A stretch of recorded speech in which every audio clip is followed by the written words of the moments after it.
जी की फतेह। ठीक है।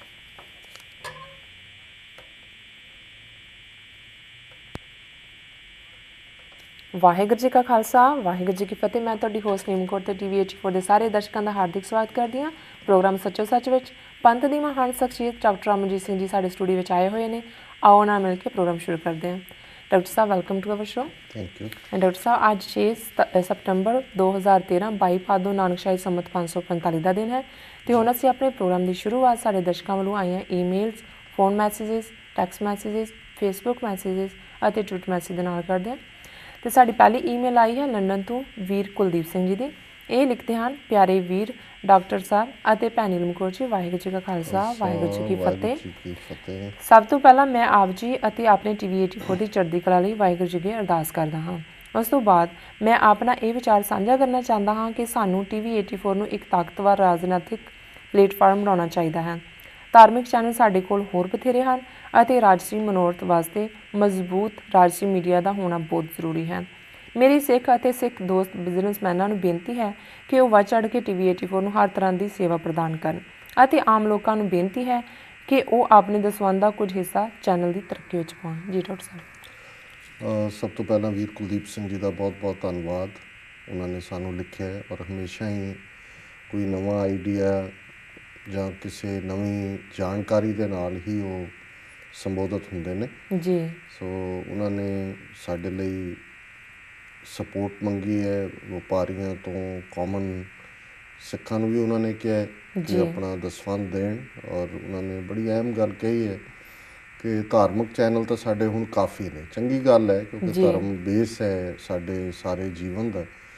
ਲੇਕਿਨ ਜਿਹੜੀ ਸਾਡੀ ਸਿਆਸੀ ਸਟਰਗਲ ਹੈ, ਸਾਡਾ ਸਿਆਸੀ ਨਿਸ਼ਾਨਾ ਹੈ ਜਾਂ ਕੌਮ ਦੀ ਸਿਆਸੀ ਹੋਣੀ ਹੈ, ਉਹ ਕੋਈ ਪੋਲੀਟੀਕਲ ਜਿਹੜਾ ਜਿਸ ਦੀ ਪ੍ਰਾਇਰਟੀ ਹੋਏਗੀ, ਜਿਸ ਚੈਨਲ ਦੀ ਮੈਸੇਜ ਦੇਣ ਦੀ, ਉਹੀ ਉਸ ਬਾਰੇ ਕੋਈ ਅਗਵਾਈ ਦੇ ਸਕਦਾ। ਸੋ TV 84 ਨੇ ਆਪਣੇ ਜ਼ਿੰਮੇ ਇਸ ਕੰਮ ਨੂੰ ਲਿਆ। ਅਸੀਂ ਸਮਝਦੇ ਹਾਂ ਕਿ ਇਸ ਦਾ ਇਹ ਹੋਂਦ ਔਰ ਇਸ ਦਾ ਹੋਰ ਮਜ਼ਬੂਤ ਹੋਣਾ ਸਾਡੀ ਖਾਲਿਸਤਾਨ ਦੀ ਸਟਰਗਲ ਨੂੰ, ਸਾਡੇ ਮਨੁੱਖੀ ਹੱਕਾਂ ਦੇ ਇਸ਼ੂਜ਼ ਨੂੰ ਇੰਟਰਨੈਸ਼ਨਲੀ, ਖਾਲਿਸਤਾਨ ਤਾਂ ਸਾਊਥ ਏਸ਼ੀਆ 'ਚ ਜੀ, ਔਰ ਇਸ ਦੇ ਨਾਲ ਨਾਲ ਜਿਹੜੇ ਸਾਡੇ ਹੋਰ ਸੋਸ਼ਲ ਇਸ਼ੂਜ਼ ਵੀ ਨੇ ਜਿਹੜੇ ਕਿ ਬਿਲਕੁਲ ਧਾਰਮਿਕ ਚੈਨਲ ਇਸ ਤੋਂ ਥੋੜ੍ਹਾ ਗੁਰੇਜ਼ ਕਰਦੇ ਨੇ ਕਿਉਂਕਿ ਉਹ ਕੰਟਰੋਵਰਸੀ 'ਚ ਨਹੀਂ ਆਉਣਾ ਚਾਹੁੰਦੇ ਜੀ। ਅਸੀਂ ਚਾਹੁੰਦੇ ਹਾਂ ਵੀ ਜਿਹੜੀ ਪੂਰੀ ਕੰਪਲੀਟ ਪਿਕਚਰ ਹੈ ਜ਼ਿੰਦਗੀ ਦੇ ਵਿੱਚ, ਧਾਰਮਿਕ, ਸਮਾਜਿਕ, ਆਰਥਿਕ ਇਹ ਮੁੱਦੇ ਨੇ, ਲੇਕਿਨ ਸਿਆਸੀ ਹੋਣੀ ਇਸ ਵੇਲੇ ਕੌਮ ਦੀ ਇਹ ਸਭ ਤੋਂ ਅਹਿਮ ਮੁੱਦਾ ਹੈ। ਸੋ ਅਸੀਂ ਉਹਨਾਂ ਦੇ ਸ਼ੁਕਰਗੁਜ਼ਾਰ ਹਾਂ ਕਿ ਉਹਨਾਂ ਨੇ ਇਸ ਨੂੰ ਫੋਕਸ ਕੀਤਾ ਔਰ ਸਪੋਰਟ ਦੀ ਬੰਦ ਕੀਤੀ ਹੈ ਸਿੱਖ ਸੰਗਤਾਂ ਨੂੰ। ਜੀ ਹਾਂਜੀ ਵੀਰ ਜੀ ਨੇ ਸਾਡੇ ਕੋਲ ਕਾਫੀ ਸਵਾਲ ਪੁੱਛੇ ਨੇ। ਉਹਨਾਂ 'ਚ ਪਹਿਲਾ ਸਵਾਲ ਹੈ, ਡਾਕਟਰ ਸਾਹਿਬ ਅੱਜ ਮੈਂ ਗੱਲ ਕਰਨਾ ਚਾਹੁੰਦਾ ਹਾਂ ਦਿੱਲੀ ਦੀ ਉਸ ਅਭਾਗੀ ਦਾਮਨੀ ਦੀ ਜੋ ਪਿਛਲੇ ਵਰੇ ਹਵਸ ਦੀ ਸ਼ਿਕਾਰ ਹੋ ਗਈ ਸੀ। ਪਹਿਲੀ ਗੱਲ ਤਾਂ ਇਹ ਕੰਮ ਹੋਣਾ ਹੀ ਨਹੀਂ ਸੀ ਜੇਕਰ 1984 ਵਿੱਚ ਸਿੱਖਾਂ ਦੀਆਂ ਧੀਆਂ ਨਾਲ ਜ਼ੁਲਮ ਨਾ ਕਰਦੇ। ਇਹ ਦਰਿੰਦੇ ਉਹਨਾਂ ਦੇ ਹੀ ਅੰਸ਼ ਸਨ। ਇਹ ਗੱਲ ਮੈਂ ਅੱਜ ਇਸ ਕਰਕੇ ਦੁਹਰਾ ਰਿਹਾ ਹਾਂ ਕਿ 2 ਦਿਨ ਵਿੱਚ ਕਾਤਲਾਂ ਦੀ ਗ੍ਰਿਫਤਾਰੀ ਅਤੇ ਕੱਲ੍ਹ ਸਿਰਫ 9-10 ਮਹੀਨਿਆਂ ਬਾਅਦ ਇਸ ਕੇਸ ਦਾ ਫੈਸਲਾ ਹੋਇਆ ਕਿਉਂਕਿ ਉਹ ਹਿੰਦੂਆਂ ਦੀ ਕੁੜੀ ਸੀ। ਸਾਡੀਆਂ ਧੀਆਂ ਨੂੰ 30 ਸਾਲਾਂ ਬਾਅਦ ਵੀ ਇਨਸਾਫ ਨਹੀਂ ਮਿਲਿਆ। ਕਿਉਂ? ਇਹਨਾਂ ਦੇ ਬਾਪੂ ਆਸਾਰਾਮ ਨੇ ਹਿੰਦੂ ਕੁੜੀ ਨਾਲ ਧੱਕਾ ਕੀਤਾ ਤਾਂ ਉਸ ਨੂੰ ਗ੍ਰਿਫਤਾਰ ਕਰ ਲਿਆ ਅਤੇ ਮੋਦੀ ਨੇ ਉਸ 'ਤੇ 16 ਕਰੋੜ ਦਾ ਪ੍ਰਾਪਰਟੀ ਜੁਰਮਾਨਾ ਵੀ ਪਾਇਆ। ਹਜ਼ਾਰਾਂ ਕੁੜੀਆਂ ਦੇ ਬਲਾਤਕਾਰੀ ਝੂਠੇ ਸੌਦੇ ਵਾਲੇ ਦੀ ਗ੍ਰਿਫਤਾਰੀ ਕਿਉਂ ਨਹੀਂ ਹੋਈ 15 ਸਾਲਾਂ ਬਾਅਦ ਵੀ? ਜੀ ਡਾਕਟਰ ਸਾਹਿਬ। ਦੇਖੋ, ਇਹਨਾਂ ਨੇ ਆਪਣੀ ਲਿਖਤ ਦੇ ਵਿੱਚ ਪੁਆਇੰਟ ਵਾਈਜ਼ ਅਲੱਗ-ਅਲੱਗ ਇਸ਼ੂ ਉਠਾਏ ਨੇ ਜੀ, ਜਿਹੜੇ ਇਸ ਗੱਲ ਦੇ ਉੱਤੇ ਫੋਕਸ ਕਰਦੇ ਨੇ ਕਿ ਕਿਵੇਂ ਉਸ ਸਿਸਟਮ ਦੇ ਵਿੱਚ ਜਿਹੜਾ ਕਾਨੂੰਨ ਹੈ, ਜਦੋਂ ਕਿ ਇਹ ਕਿਹਾ ਜਾਂਦਾ ਹੈ ਕਿ ਜੀ ਇਹ ਸੁਸਾਇਟੀ ਕਾਨੂੰਨ ਰਾਹੀਂ ਗਵਰਨ ਹੁੰਦੀ ਹੈ, ਜਿਵੇਂ ਕੈਪਟਨ ਅਮਰਿੰਦਰ ਸਿੰਘ ਨੇ ਕੱਲ੍ਹ ਫੜ ਮਾਰੀ ਕਿ ਜੀ ਸੋਨੀਆ ਗਾਂਧੀ ਦੇ ਖਿਲਾਫ ਇਹ ਸੰਮਨ ਸਸਤੀ ਸ਼ੋਹਰਤ ਦੇ ਲਈ ਨੇ। ਇੱਥੇ ਤਾਂ ਕਾਨੂੰਨ ਦਾ ਰਾਜ ਹੈ, ਜੇ 29 ਸਾਲ ਨਹੀਂ ਮਿਲਿਆ ਹੌਲੀ ਹੌਲੀ ਇਨਸਾਫ ਮਿਲ ਜਾਏਗਾ ਜੀ ਜੀ। ਉਹਨਾਂ ਨੇ 2 ਉਦਾਹਰਨਾਂ ਦਿੱਤੀਆਂ ਨੇ ਕਿ ਕਿਵੇਂ ਇਹ ਇਨਸਾਫ ਦਾ ਪੈਮਾਨਾ ਸਿੱਖਾਂ ਜਾਂ ਮੁਸਲਮਾਨਾਂ ਘੱਟ ਗਿਣਤੀਆਂ ਲਈ ਵੱਖਰਾ ਜੀ ਔਰ ਬਹੁ ਗਿਣਤੀ ਲਈ ਵੱਖਰਾ। ਉਹਦੇ 'ਚ ਉਹਨਾਂ ਨੇ ਪਹਿਲੀ ਗੱਲ ਤਾਂ ਜਿਹੜੀ ਅਨਫੋਰਚੂਨੇਟ ਘਟਨਾ ਪਿਛਲੇ ਸਾਲ ਦੇ ਐਂਡ ਦੇ ਉੱਤੇ ਹੋਈ ਦਸੰਬਰ ਦੇ ਵਿੱਚ ਜੀ, ਜਿਸ 'ਚ ਭਾਰਤ ਭਰ ਦੇ ਵਿੱਚ ਪ੍ਰੋਟੈਸਟ ਵੀ ਹੋਏ ਔਰ ਜਿਹੜੀ ਉਸ ਦੀ ਵਿਕਟਮ ਬਣੀ ਦਾਮਨੀ ਉਹਦੇ ਇਲਾਜ ਦੇ ਲਈ ਸਪੈਸ਼ਲੀ ਉਹਨੂੰ ਦੇਸ਼ ਤੋਂ ਬਾਹਰ ਵੀ ਲਿਆਂਦਾ ਗਿਆ, ਲੇਕਿਨ ਬਦਕਿਸਮਤੀ ਨਾਲ ਉਹ ਚੱਲ ਵਸੀ ਜੀ। 2 ਦਿਨਾਂ ਦੇ ਵਿੱਚ ਗ੍ਰਿਫਤਾਰੀ ਹੋਈ ਔਰ ਹੁਣ 9-10 ਮਹੀਨੇ ਦੇ ਵਿੱਚ ਉਹਦਾ ਫੈਸਲਾ ਵੀ ਸੁਣਾ ਦਿੱਤਾ ਗਿਆ। ਸੋ ਉਹਨਾਂ ਨੇ ਇਸ ਦਾ ਕੰਪੈਰੀਜ਼ਨ ਫਿਰ 29 ਸਾਲ ਪਹਿਲਾਂ ਜੋ ਹਜ਼ਾਰਾਂ ਸਿੱਖ ਬੀਬੀਆਂ ਦੇ ਨਾਲ ਹੋਇਆ ਉਹਦੇ ਨਾਲ ਕੀਤਾ ਕਿ 29 ਸਾਲ ਬਾਅਦ ਵੀ ਸਿੱਖਾਂ ਦੇ ਲਈ ਇਨਸਾਫ ਨਹੀਂ ਹੈ ਜੀ। ਦੂਸਰੀ ਘਟਨਾ ਉਹਨਾਂ ਨੇ ਜਿਹੜਾ ਰੇਪਿਸਟ ਆਸਾ ਰਾਮ ਹੈ ਜਿਸ ਨੂੰ ਬਾਪੂ ਦਾ ਲਕਬ ਦਿੱਤਾ ਗਿਆ, ਔਰ ਦਿਲਚਸਪ ਗੱਲ ਇਹ ਹੈ ਵੀ ਹੁਣ ਸੋਸ਼ਲ ਮੀਡੀਆ ਵਾਲੇ ਵੀ ਜਿਨ੍ਹਾਂ ਨੇ ਉਹਨੂੰ ਲਾਰਜਰ ਦੈਨ ਲਾਈਫ ਬਣਾਇਆ ਹੋਇਆ ਸੀ, ਉਹ ਉਹਦੀਆਂ ਕਰਤੂਤਾਂ ਨੂੰ ਗਾਂਧੀ ਦੀਆਂ ਕਰਤੂਤਾਂ ਨਾਲ ਕੰਪੇਅਰ ਕਰਦੇ ਨੇ ਕਿ ਉਹ ਵੀ ਬਾਪੂ ਆਪਣੇ ਆਪ ਨੂੰ ਘੁਆਉਂਦਾ ਸੀ, ਇਹ ਵੀ ਬਾਪੂ ਘੁਆਉਂਦਾ, ਉਹਦੇ ਵੀ ਇਦਾਂ ਦੇ ਸ਼ੌਕ ਸੀ ਜੋ ਜੇ ਸ਼ੌਕ ਇਹਨੇ ਪਾਲੇ ਹੋਏ ਨੇ, ਜਿਹਦੇ ਇਹਨਾਂ ਦੇ ਸ਼ੌਕਾਂ ਦਾ ਮਤਲਬ ਹੈ ਕਿ ਪਤਾ ਨਹੀਂ ਕਿੰਨੀਆਂ ਬੱਚੀਆਂ ਜਿਹੜੀਆਂ ਨੇ ਉਹ ਇਹਨਾਂ ਦੀ ਹਵਸ ਦਾ ਸ਼ਿਕਾਰ ਹੋਈਆਂ ਨੇ।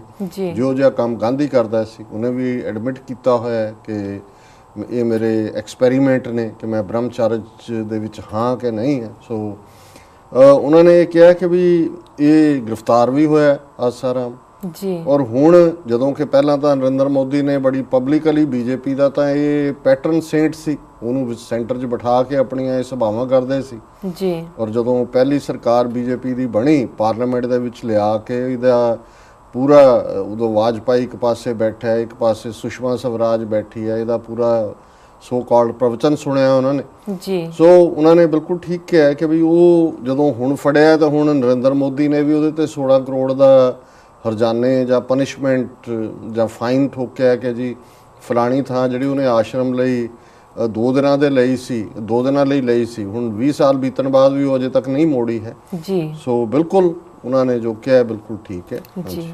ਉਹਨਾਂ ਦਾ ਅਗਲਾ ਸਵਾਲ ਹੈ, ਹੁਣ ਦੂਸਰੀ ਗੱਲ ਤੇ ਆਉਂਦੇ ਆ, ਦੇਸ਼ ਵਿੱਚ ਸਭ ਤੋਂ ਵੱਡਾ ਅਤੇ ਪ੍ਰਮੁੱਖ ਭਾਈਚਾਰਾ ਹੋਣ ਕਰਕੇ ਹਿੰਦੂ ਵਰਗ ਆਪਣੇ ਆਪ ਨੂੰ ਦੇਸ਼ ਦਾ ਕੁਦਰਤੀ ਮਾਲਕ ਸਮਝਣ ਲੱਗ ਪਿਆ ਹੈ। ਕੀ ਇਹ ਧਰਤੀ ਇਹਨਾਂ ਕੱਲਿਆਂ ਦੀ ਹੈ? ਦੂਸਰੇ ਧਰਮ ਦਾ ਮਾਲਕ ਬਣ ਬੈਠਣਾ ਕਿੱਥੋਂ ਦੀ ਸਿਆਣਪ ਹੈ ਜੀ ਡਾਕਟਰ ਸਾਹਿਬ? ਦੇਖੋ, ਅੱਗੇ ਵੀ ਅਸੀਂ ਇੱਕ ਵਾਰੀ ਜ਼ਿਕਰ ਕੀਤਾ ਸੀ ਕਿ ਇਹ ਇੱਕ ਬਦਕਿਸਮਤੀ ਸ਼ਬਦ ਜੇ ਮੈਂ ਨਾ ਵੀ ਕਹਾਂ ਕਿ ਇਹ ਇੱਕ ਨੋਰਮ ਬਣ ਜਾਂਦਾ ਹੈ ਕਿ ਜਿਹੜੀ ਬਹੁ ਗਿਣਤੀ ਹੈ ਉਹਦਾ ਪੈਟਰੀਓਟਿਜ਼ਮ, ਉਹਦਾ ਦੇਸ਼ ਭਗਤ ਹੋਣਾ ਜਾਂ ਉਹਦਾ ਦੇਸ਼ ਦਾ ਮਾਲਕ ਹੋਣਾ ਤਾਂ ਫਾਰ ਗ੍ਰਾਂਟਡ ਹੀ ਹੁੰਦਾ ਜੀ। ਹੁਣ ਕਦੇ ਕਿਸੇ ਨੇ ਇਹ ਤਾਂ ਨਹੀਂ ਕਿਹਾ ਕਿ ਹਿੰਦੂ ਬੜੇ ਦੇਸ਼ ਭਗਤ ਨੇ ਜੀ। ਹੁਣ ਕਿਉਂ ਪੰਜਾਬ 'ਚ ਆ ਕੇ ਹਿੰਦੂ ਲੀਡਰ ਇਹ ਕਹਿਣਗੇ ਜੀ ਸਿੱਖ ਬੜੇ ਦੇਸ਼ ਭਗਤ ਨੇ ਜੀ, ਜਾਂ ਮੁਸਲਮਾਨਾਂ ਨੂੰ ਜਿਹਨੇ ਗਦਾਰੀ ਦਾ ਸਰਟੀਫਿਕੇਟ ਦੇਣਾ ਉਹ ਗਦਾਰ ਬਣਾ ਦੇਣਗੇ, ਜਿਨ੍ਹਾਂ ਨੇ ਵੋਟਾਂ ਲੈਣੀਆਂ ਉਹ ਕਹਿਣਗੇ ਜੀ ਉਹਨਾਂ ਦਾ ਤਾਂ ਉਹ ਤਾਂ ਪਾਕਿਸਤਾਨ ਦੇ ਵਿਰੋਧੀ ਨੇ। ਸੋ ਮਾਈਨੋਰਿਟੀਜ਼ ਦੇ ਨਾਲ ਖੇਡ ਖੇਡੀ ਜਾਂਦੀ ਹੈ, ਬਹੁ ਗਿਣਤੀ ਆਟੋਮੈਟਿਕਲੀ ਇਹ ਕਲੇਮ ਕਰਦੀ ਹੈ ਕਿ ਉਹ ਇਹਦੀ ਮਾਲਕ ਹੈ ਜੀ। ਔਰ ਹਿੰਦੁਸਤਾਨ ਦਾ ਵਰਤਾਰਾ ਜਿਹੜਾ ਇਸ ਤੋਂ ਵੀ ਵਰਸਟ ਹੈ, ਉਹ ਇਹ ਸਮਝਦੇ ਨੇ ਕਿ ਘੱਟ ਗਿਣਤੀਆਂ ਵਾਲੇ ਦੂਸਰੇ ਦਰਜੇ ਦੇ ਸ਼ਹਿਰੀ ਨੇ ਜੀ। ਇਹਨਾਂ ਦੇ ਉੱਤੇ ਜਿਹੜਾ ਕਾਨੂੰਨ ਹੈ ਉਹ ਆਪਣੀ ਮਰਜ਼ੀ ਨਾਲ ਥੋਪਿਆ ਜਾ ਸਕਦਾ ਹੈ, ਕਾਨੂੰਨ ਦੇ ਜਿਹੜੇ ਮਰਜ਼ੀ ਅਰਥ ਕੱਢ ਲਏ ਜਾਣ ਜੀ। ਹੁਣ ਉਹਨਾਂ ਜੱਜਾਂ ਨੂੰ 29 ਸਾਲਾਂ 'ਚ ਸਿੱਖਾਂ ਨੂੰ ਜਸਟਿਸ ਦੇਣ ਦੇ ਲਈ ਉਸ ਕਾਨੂੰਨ 'ਚੋਂ ਇੰਟਰਪ੍ਰੀਟੇਸ਼ਨ ਨਹੀਂ ਮਿਲੀ ਹੈ ਜੀ। ਲੇਕਿਨ ਜੇ ਆਸਾ ਰਾਮ ਹੈ ਜਾਂ ਦੂਜਾ ਹੈ, ਸਿਆਸੀ ਕਾਰਨ ਵੀ ਹੋਣਗੇ ਥੋੜੇ ਬਹੁਤ, ਪਰ ਕੁੱਲ ਮਿਲਾ ਕੇ ਇਹ ਹੈ ਵੀ ਬਹੁ ਗਿਣਤੀ ਦਾ ਜਦੋਂ ਰੌਲਾ ਪੈਂਦਾ ਜੀ ਤੇ ਫਿਰ ਉਹ ਸਾਰੀ ਗੱਲ ਬਿਲਕੁਲ ਸਿੱਧੀ ਹੋ ਜਾਂਦੀ ਹੈ ਕਿ ਜੀ ਇਹਨਾਂ ਦੇ ਲਈ ਕਾਨੂੰਨ ਹੈ, ਸਾਡੇ ਲਈ ਕਾਨੂੰਨ ਨਹੀਂ ਜੀ। ਜੀ ਬਿਲਕੁਲ। ਤੀਸਰੀ ਗੱਲ ਵਿੱਚ ਮੈਂ ਡਾਮਰਾ ਆਮਲਾ ਅਤੇ ਉਸ ਦੇ ਸਾਰੇ ਹਿੰਦੂ ਭਰਾਵਾਂ ਨੂੰ ਵੰਗਾਰਦਾ ਹਾਂ ਕਿ ਸੱਭਿਆਚਾਰ, ਬੋਲੀ, ਭੂਖੰਡ ਤੋਂ ਕੌਮੀਵਾਦ ਪੈਦਾ ਹੁੰਦਾ ਹੈ, ਪਰ ਇਹਨਾਂ ਵਿੱਚ ਨਾ ਤਾਂ ਪੰਜਾਬੀ ਬੋਲੀ ਨਾਲ ਪਿਆਰ ਹੈ ਅਤੇ ਮਾਂ ਭੂਮੀ ਪੰਜਾਬ ਨਾਲ।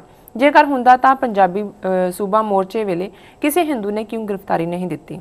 ਕਿਸੇ ਹਿੰਦੂ ਨੇ ਹਰਿਆਣੇ, ਹਿਮਾਚਲ, ਰਾਜਸਥਾਨ ਵਿੱਚ ਗਏ ਸ਼ਹਿਰਾਂ ਅਤੇ ਪਿੰਡਾਂ ਨੂੰ ਵਾਪਸ ਲੈਣ ਦੀ ਮੰਗ ਨਹੀਂ ਕੀਤੀ। ਬੰਗਾਲੀ, ਤਮਿਲ, ਅਸਾਮੀ ਲੋਕਾਂ ਨੂੰ ਆਪਣੀ ਮਾਂ ਬੋਲੀ ਤੇ ਮਾਣ ਹੈ, ਭਾਵੇਂ ਉਹ ਕਿਸੇ ਵੀ ਧਰਮ ਦੇ ਹੋਣ। ਇੱਕ ਪੰਜਾਬੀ ਹਿੰਦੂ ਹੀ ਹੈ ਜਿਸ ਨੂੰ ਆਪਣੀ ਮਾਂ ਤੇ ਸ਼ਰਮ ਆਉਂਦੀ ਹੈ। ਤੁਸੀਂ ਦੇਸ਼ ਭਗਤ ਕਿਵੇਂ ਹੋ? ਤੁਸੀਂ ਤਾਂ ਪੰਜਾਬ ਦੇ ਨਾਲ-ਨਾਲ ਦੇਸ਼ ਦਾ ਬੇੜਾ ਗਰਕ ਕੀਤਾ ਹੈ। ਤੁਸੀਂ ਇੰਦਰਾ ਨੂੰ ਦੁਰਗਾ ਸਮਝਦੇ ਹੋ। ਜਿਸ ਵੇਲੇ 1975 ਵਿੱਚ ਅਦਾਲਤ ਨੇ ਇੰਦਰਾ ਨੂੰ MP ਤੇ ਪ੍ਰਧਾਨ ਮੰਤਰੀ ਦੀ ਸੀਟ ਤੋਂ ਅਲੱਗ ਕਰਾਰ ਦਿੱਤਾ ਸੀ ਅਤੇ ਉਸ ਤੇ 6 ਸਾਲਾਂ ਲਈ ਚੋਣਾਂ ਲੜਨ ਤੇ ਬੈਨ ਲਾ ਦਿੱਤਾ ਸੀ, ਉਸ ਵੇਲੇ ਬੁਖਲਾਈ ਹੋਈ ਇੰਦਰਾ ਨੇ ਤੁਹਾਡੇ ਸੰਵਿਧਾਨ ਦੀਆਂ ਧੱਜੀਆਂ ਉਡਾ ਕੇ ਤਾਨਾਸ਼ਾਹੀ ਐਮਰਜੈਂਸੀ ਲਾ ਕੇ ਸਾਰੇ ਹਿੰਦੂ ਨੇਤਾਵਾਂ ਨੂੰ ਜੇਲ੍ਹ ਵਿੱਚ ਸੁੱਟ ਦਿੱਤਾ ਸੀ। ਉਸ ਵੇਲੇ ਇੱਕ ਵੀ ਸਿੱਖ ਜੇਲ੍ਹ ਵਿੱਚ ਨਹੀਂ ਸੀ, ਫਿਰ ਵੀ ਸਿੱਖਾਂ ਨੇ 45,000 ਗ੍ਰਿਫਤਾਰੀਆਂ ਦੇ ਕੇ ਇਹਨਾਂ ਨੂੰ ਛੁਡਾਇਆ ਸੀ। ਇੰਦਰਾ ਨੇ ਸਿੱਖਾਂ ਨੂੰ ਕਿਹਾ ਕਿ ਤੁਸੀਂ ਜੋ ਮਰਜ਼ੀ ਹੱਕ ਲੈ ਲਓ, ਪਰ ਚੁੱਪ ਰਹੋ, ਮੈਨੂੰ ਇਹਨਾਂ ਨੇਤਾਵਾਂ ਨੂੰ ਠੀਕ ਕਰ ਲੈਣ ਦਿਓ। ਪਰ ਸਿੱਖਾਂ ਨੇ ਸੱਚ ਤੇ ਪਹਿਰਾ ਦਿੱਤਾ। ਤੁਸੀਂ ਤਾਂ ਸਾਨੂੰ ਖਾਲਿਸਤਾਨੀ ਕਹਿੰਦੇ ਹੋ, ਜੇਕਰ ਡਾਮਰ ਆਮ ਲਿਓ ਤੁਹਾਨੂੰ ਭੋਰਾ ਵੀ ਸ਼ਰਮ ਹੈ ਤਾਂ ਆਪਣੇ ਪੰਜਾਬ ਅਤੇ ਪੰਜਾਬੀ ਲਈ ਹੁਣ ਵੀ ਉਠੋ। ਚੰਡੀਗੜ੍ਹ ਅਤੇ ਪੰਜਾਬੀ ਸ਼ਹਿਰਾਂ ਅਤੇ ਪਿੰਡਾਂ ਦੀ ਵਾਪਸੀ ਲਈ ਮੋਰਚੇ ਲਾਓ, ਬਾਂਦਰ ਸੈਨਾ ਦੇ ਨੱਥ ਪਵਾਓ। ਜੀ ਡਾਕਟਰ ਸਾਹਿਬ। ਦੇਖੋ, ਉਹਨਾਂ ਨੇ ਤੱਥਾਂ ਨੂੰ ਬੜੇ ਸਿਸਟਮੈਟਿਕਲੀ ਸਾਹਮਣੇ ਲਿਆਂਦੇ। ਜੀ। ਪੰਜਾਬੀ ਮਾਂ ਬੋਲੀ ਤੋਂ ਇਨਕਾਰੀ ਹੋਣਾ ਜੀ। ਫਿਰ ਪੰਜਾਬੀ ਸੂਬੇ ਦੀ ਐਜੀਟੇਸ਼ਨ ਵੇਲੇ ਕੋਈ ਕੰਟਰੀਬਿਊਟ ਨਾ ਕਰਨਾ ਜੀ। ਫਿਰ ਜਦੋਂ ਪੰਜਾਬੀ ਸੂਬਾ ਬਣ ਗਿਆ, ਚੰਡੀਗੜ੍ਹ ਪੰਜਾਬੀ ਬੋਲਦੇ ਇਲਾਕੇ, ਦਰਿਆਈ ਪਾਣੀ ਬਾਹਰ ਰੱਖਿਆ ਗਿਆ, ਇਸ ਲਈ ਕੋਈ ਸਟਰਗਲ ਦੇ ਵਿੱਚ ਉਹਨਾਂ ਨੇ ਕੋਈ ਸ਼ਮੂਲੀਅਤ ਨਹੀਂ ਕੀਤੀ। ਰਾਦਰ ਇਸ ਦੇ ਉਲਟ ਕਹਿੰਦੇ ਰਹੇ ਨੇ ਕਿ ਅਬੋਹਰ ਫਾਜ਼ਿਲਕਾ ਦੇ ਦਿਓ ਹਰਿਆਣੇ ਨੂੰ। ਜੀ। ਚੰਡੀਗੜ੍ਹ ਦੇ ਉੱਤੇ ਵੀ ਇਸ ਕਿਸਮ ਦੀ ਇਹਨਾਂ ਦੀ ਸਥਿਤੀ ਰਹੀ। ਜੀ। ਫਿਰ ਇਸ ਤੋਂ ਅੱਗੇ ਅਸੀਂ ਜਾ ਕੇ ਦੇਖਦੇ ਹਾਂ ਕਿ ਐਮਰਜੈਂਸੀ ਦੇ ਦੌਰਾਨ ਵੀ ਬਿਲਕੁਲ ਉਹਨਾਂ ਨੇ ਠੀਕ ਕਿਹਾ ਕਿ ਵੀ ਐਮਰਜੈਂਸੀ ਜਦੋਂ ਲੱਗੀ ਕਿਸੇ ਵੀ ਸਿੱਖ ਨੂੰ ਨਹੀਂ ਸੀ ਫੜਿਆ ਗਿਆ। ਇੰਦਰਾ ਗਾਂਧੀ ਸਿੱਖਾਂ ਨੂੰ ਕਨਫਰੰਟ ਨਹੀਂ ਸੀ ਕਰਨਾ ਚਾਹੁੰਦੀ। ਜੀ। ਜੀ। ਪਰ ਸਿੱਖਾਂ ਨੇ ਤਾਂ ਅੱਗੇ ਵੱਧ ਕੇ ਗ੍ਰਿਫਤਾਰੀਆਂ ਦਿੱਤੀਆਂ, ਮੋਰਚਾ ਲਾਇਆ, ਕਿਉਂਕਿ ਉਹਨਾਂ ਨੂੰ ਲੱਗਦਾ ਸੀ ਕਿ ਵੀ ਜੇ ਦੂਸਰੇ ਭਾਰਤ ਵਾਸੀਆਂ ਦੀਆਂ ਸਿਵਲ ਲਿਬਰਟੀਜ਼ ਖੋਹੀਆਂ ਗਈਆਂ ਤੇ ਸਾਡਾ ਇਹ ਫਰਜ਼ ਹੈ ਕਿ ਅਸੀਂ ਉਹਦੇ ਲਈ ਸਟਰਗਲ ਕਰੀਏ। ਜਦੋਂ ਸ਼ੁਰੂ ਵੀ ਹੋ ਗਈ ਸਟਰਗਲ, ਇੰਦਰਾ ਗਾਂਧੀ ਨੇ ਇੱਕ ਤੋਂ ਬਾਅਦ ਇੱਕ ਐਫਰਟ ਕੀਤਾ ਸਿੱਖ ਲੀਡਰਾਂ ਨੂੰ ਕਹਿਣ ਦਾ ਕਿ ਕੁਝ ਵੀ ਲੈ ਲਓ, ਪੰਜਾਬ ਲਈ ਜੋ ਮੰਗਦੇ ਹੋ ਲੈ ਲਓ, ਇਹ ਮੋਰਚਾ ਬੰਦ ਕਰ ਦਿਓ। ਉਹ ਫਿਰ ਵੀ ਖਲੋਤੇ ਰਹੇ ਉਸ ਦੇ ਉੱਤੇ ਤੇ ਨਤੀਜੇ ਦੇ ਤੌਰ ਤੇ ਜਦੋਂ ਸਰਕਾਰ ਬਣਦੀ ਹੈ, ਮੁਰਾਰਜੀ ਦੇਸਾਈ ਦੇ ਥੱਲੇ ਤੇ ਨਰਕਧਾਰੀਆਂ ਨੂੰ ਲਿਆ ਕੇ ਬਰਾਬਰ ਖੜਾ ਕਰ ਦਿੱਤਾ ਜਾਂਦਾ ਹੈ। ਜੀ। ਜੇ ਸਿੱਖ ਮੰਗ ਕਰਦੇ ਨੇ ਜੀ ਕਿ ਇਹਨਾਂ ਦੀਆਂ ਪੁਸਤਕਾਂ ਚੋਂ ਇਤਰਾਜ਼ਯੋਗ ਸਮੱਗਰੀ ਕੱਢੋ ਜਾਂ ਇਹਨਾਂ ਤੇ ਪਾਬੰਦੀ ਲਾਓ, ਤੇ ਇਹ ਕਹਿੰਦੇ ਨੇ ਜੀ ਇਹ ਤਾਂ ਆਜ਼ਾਦੀ ਹੈ, ਜੋ ਮਰਜ਼ੀ ਕਹਿ ਸਕਦਾ ਹੈ, ਫਰੀडम ਹੈ ਜੀ, ਫਰੀडम ਆਫ ਐਕਸਪ੍ਰੈਸ਼ਨ ਹੈ। ਜੇ ਇਹ ਹੈ ਕਿ ਭਾਈ ਉਹ ਮਾਰ ਕੇ ਗਏ 13 ਸਿੱਖਾਂ ਨੂੰ ਸਜ਼ਾ ਦਿਓ, ਫਿਰ ਉਹ ਕਹਿੰਦੇ ਨੇ ਜੀ ਵਹਾਂ ਸਿੱਖ ਕਰਨੇ ਕਿਆ ਗਏ ਥੇ ਜੀ। ਸੋ ਇਹਨਾਂ ਨੇ ਬਾਰ-ਬਾਰ ਹਿਊਮਿਲੇਟ ਕੀਤਾ ਔਰ ਜਿੱਥੋਂ ਤੱਕ ਔਰ ਅਖੀਰ 'ਚ ਉਹਨਾਂ ਨੂੰ ਕਿਹਾ ਵੀ ਤੁਸੀਂ ਸੱਚ ਤੇ ਪਹਿਰਾ ਦਿਓ ਜੀ। ਅਸੀਂ ਸਮਝਦੇ ਹਾਂ ਵੀ ਬੇਸ਼ੱਕ ਹਾਲਾਂਕਿ ਕਿਸੇ ਧਰਮ ਆਧਾਰਿਤ ਨਫ਼ਰਤ ਲਈ ਸਾਡੇ ਮਨਾਂ 'ਚ ਕੋਈ ਥਾਂ ਨਹੀਂ ਹੈ, ਨਾ ਹੀ ਸਿੱਖ ਧਰਮ ਇਸ ਗੱਲ ਦੀ ਆਗਿਆ ਦਿੰਦਾ ਹੈ ਜੀ, ਪਰ ਤੁਸੀਂ ਕੁੱਲ ਮਿਲਾ ਕੇ ਵਰਤਾਰੇ ਦੀ ਗੱਲ ਤਾਂ ਕਰ ਸਕਦੇ ਹੋ ਜੀ। ਅਜੇ ਜਦੋਂ ਤੱਕ ਦੱਖਣ ਦੇ ਹਿੰਦੂਆਂ ਨੂੰ ਪਾਵਰ ਦੇ ਵਿੱਚ, ਸੱਤਾ ਦੇ ਵਿੱਚ ਹਿੱਸਾ ਨਹੀਂ ਸੀ ਮਿਲਿਆ 1970ਵਿਆਂ ਦੇ ਅਖੀਰ ਤੱਕ, ਉਦੋਂ ਤੱਕ ਉਹਨਾਂ ਦਾ ਵਰਤਾਰਾ ਸਿੱਖਾਂ ਪ੍ਰਤੀ ਜਿਹੜਾ ਦੋਸਤਾਨਾ ਸੀ। ਉਹ ਸਮਝਦੇ ਸੀ ਵੀ ਸਿੱਖ ਵੀ ਵਿਕਟਮ ਨੇ, ਜਿਵੇਂ ਉਹ ਆਪਣੇ ਆਪ ਨੂੰ ਵਿਕਟਮ ਗਿਣਦੇ ਸੀ ਕਿ ਸਾਡੀ ਬੋਲੀ ਤਾਮਿਲ ਦੇ ਉੱਤੇ ਲਿਆ ਕੇ ਹਿੰਦੀ ਥੋਪੀ ਜਾ ਰਹੀ ਹੈ। ਉਹ ਹਿੰਦੀ ਦੇ ਬੋਰਡਾਂ ਤੇ ਕੂਚੀ ਫੇਰ ਦਿੰਦੇ ਸੀ, ਉੱਥੇ ਹਿੰਦੀ ਵੜਨ ਨਹੀਂ ਦਿੱਤੀ ਉਹਨਾਂ ਨੇ ਕਿੰਨੀ ਦੇਰ। ਔਰ ਇਸੇ ਤਰ੍ਹਾਂ ਜਿਹੜਾ ਨਾਰਥ ਈਸਟ ਦਾ ਹਿੰਦੂ ਹੈ, ਉੱਤਰ ਪੂਰਬ ਦਾ, ਹੁਣ ਜੇ ਮਨੀਪੁਰ ਵਾਲੇ ਹਿੰਦੁਸਤਾਨ ਤੋਂ ਅੱਡ ਹੋਣ ਲਈ ਲੜ ਰਹੇ ਨੇ, ਉਹ ਵੀ ਹਿੰਦੂ ਨੇ, ਉਹਨਾਂ ਦਾ ਵੱਡਾ ਤਬਕਾ, ਲੇਕਿਨ ਉਹ ਵੀ ਕੋਈ ਐਂਟੀ ਸਿੱਖ ਨਹੀਂ ਸੀ, ਕਿਉਂਕਿ ਉਹਨਾਂ ਨੂੰ ਵੀ ਲੱਗਦਾ ਸੀ ਕਿ ਵੀ ਜਿਸ ਤਰ੍ਹਾਂ ਅਸੀਂ ਸਿਸਟਮ ਨਾਲੋਂ ਅੱਡ ਹੋਣਾ ਚਾਹੁੰਦੇ ਹਾਂ, ਧਰਮ ਤਾਂ ਕ੍ਰਾਈਟੇਰੀਆ ਨਹੀਂ ਹੈ, ਸਿਸਟਮ ਦੇ ਵਿੱਚ ਕੋਈ ਬਿਮਾਰੀ ਹੈ। ਇਸੇ ਤਰ੍ਹਾਂ ਬਾਕੀ ਖਿੱਤਿਆਂ ਦੇ ਵਿੱਚ ਵੀ ਕੋਈ ਨਫ਼ਰਤ ਨਹੀਂ ਸੀ। ਉਸ ਜ਼ਮਾਨੇ 'ਚ ਵੀ ਜਿਹੜੀ ਸਭ ਤੋਂ ਜ਼ਿਆਦਾ ਦੁਸ਼ਮਣੀ ਸਿੱਖਾਂ ਦੇ ਨਾਲ, ਪੰਜਾਬ ਦੇ ਨਾਲ ਪੁਗਾਈ ਹੈ, ਉਹ ਪੰਜਾਬੀ ਹਿੰਦੂਆਂ ਨੇ ਪੁਗਾਈ ਹੈ। ਔਰ ਜਿਹੜਾ ਸਭ ਤੋਂ ਜ਼ਿਆਦਾ ਨੁਕਸਾਨ, ਜੇ ਗੁਲਜ਼ਾਰੀ ਲਾਲ ਨੰਦਾ ਹੋਮ ਮਿਨਿਸਟਰ ਸੀ ਤੇ ਪੰਜਾਬ ਦਾ ਇਹ ਹਾਲ ਕਰ ਦਿੱਤਾ ਜਦੋਂ 1966 'ਚ ਰੀਆਰਗੇਨਾਈਜੇਸ਼ਨ ਐਕਟ ਦੇ ਥੱਲੇ ਪੰਜਾਬ ਵੰਡਿਆ ਗਿਆ, ਪਾਣੀ ਖੋਹ ਲਿਆ, ਪੰਜਾਬੀ ਬੋਲਦੇ ਇਲਾਕੇ ਬਾਹਰ ਕੱਢ ਦਿੱਤੇ ਜੀ। ਸੋ ਜਿੱਥੇ ਜਿੱਥੇ ਵੀ ਪੰਜਾਬੀ ਹਿੰਦੂ, ਜੇ ਮੈਂ 66 ਸਾਲ ਪਹਿਲਾਂ ਦੀ ਗੱਲ ਨਾ ਵੀ ਕਰਾਂ, ਰਾਜ ਸ਼ਕਤੀ ਮਿਲਣ ਤੋਂ ਬਾਅਦ ਵੀ ਇਹਨਾਂ ਨੇ ਸਭ ਤੋਂ ਜ਼ਿਆਦਾ ਨੁਕਸਾਨ ਕੀਤਾ ਜੀ। ਪੰਜਾਬ 'ਚ ਸਿੱਖ ਨੌਜਵਾਨਾਂ ਨੂੰ ਮਾਰਨ ਦਾ ਵੀ ਜਿਹੜਾ ਸਭ ਤੋਂ ਜ਼ਿਆਦਾ ਨੀਤੀ ਬਣਾਉਣ ਦਾ ਕੰਮ ਹੈ, KP ਗਿੱਲ ਵਰਗੇ ਤੇ ਅੱਗੇ ਖੜੇ ਕੀਤੇ ਹੋਏ ਨੇ ਦਰਿੰਦੇ, ਪਿੱਛੇ OP ਸ਼ਰਮਾ ਬੈਠਾ ਜਿਹੜਾ ਇੰਟੈਲੀਜੈਂਸ ਵਿੰਗ ਦਾ ਹੈਡ ਸੀ।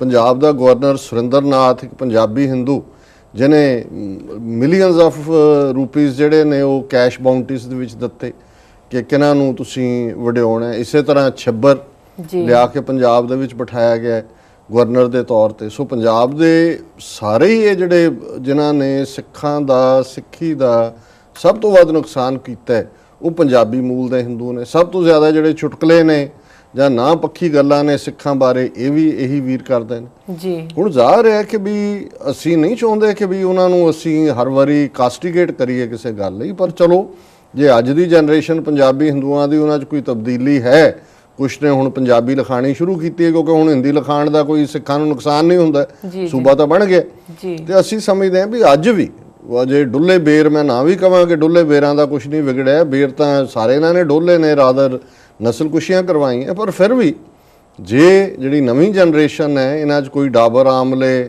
ਕੋਈ ਆਸ਼ੂ ਕੁਮਾਰ, ਉਹਨਾਂ ਨੂੰ ਲੱਗਦਾ ਕਿ ਵੀ ਉਹਨਾਂ ਨੇ ਸਿੱਖਾਂ ਦੇ ਨਾਲ ਜਿਹੜੀ ਪਿਛਲੀ ਆਪਣੇ ਗੁਨਾਹ ਨੇ ਉਹ ਬਖਸ਼ਾਣੇ ਨੇ, ਅੱਗੋਂ ਲਈ ਕਰਨਾ, ਫਿਰ ਸਾਰੇ ਮੁੱਦਿਆਂ ਨੂੰ ਚੁੱਕ ਲੈਣ, ਖਾਲਿਸਤਾਨ ਦੇ ਖੈਰ ਖੁਆਹ ਬਣ ਔਰ ਆਪਣੇ ਉਸ ਖਿੱਤੇ ਦੇ ਨਾਲ ਵਫਾ ਪਾਲਣ। ਜੀ ਸੋ ਇਹੀ ਤਰੀਕਾ ਹੈ ਜੇ ਕੋਈ ਇਹਨਾਂ ਨੇ ਆਪਣੇ ਆਪ ਨੂੰ ਰਿਫਾਰਮ ਕਰਨਾ ਹੈ। ਅਦਰਵਾਈਜ਼ ਤਾਂ ਇਹੀ ਕੈਟਾਗਰੀ ਹੈ, ਜੋ ਕੁਛ ਇਹ ਕਰਦੇ ਆਏ ਨੇ ਉਹੀ ਇਹਨਾਂ ਦੀ ਅੱਜ ਦੀ ਜਨਰੇਸ਼ਨ ਕਰ ਰਹੀ ਹੈ। ਜੀ ਡਾਕਟਰ ਸਾਹਿਬ, ਹੁਣ ਵੇਲਾ ਕਿ ਛੋਟੇ ਬ੍ਰੇਕ ਦਾ।